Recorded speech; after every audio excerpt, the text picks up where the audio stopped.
Assalamualaikum warahmatullahi wabarakatuh. Hi class, welcome to the second session of the online tutorial. This week you're going to learn about things in the office, basic writing mechanics, and descriptive paragraphs. You can find this topic in Module 2, which consists of 2 learning activities. By the end of the week, you're expected to be able to identify vocabulary related to things around the office, such as ruler stamp, stapler, eraser, drawing pins, pencil, and etc.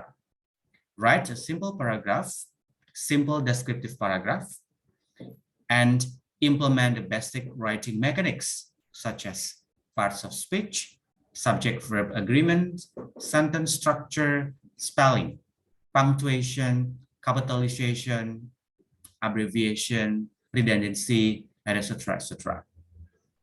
So please study the materials and enrichment links below. Afterwards, please actively participate in the discussion forum too, because your responses will be graded. Do not copy and paste, but you have to read, summarize, and paraphrase from your reading. Okay, good luck, and wassalamualaikum warahmatullahi wabarakatuh.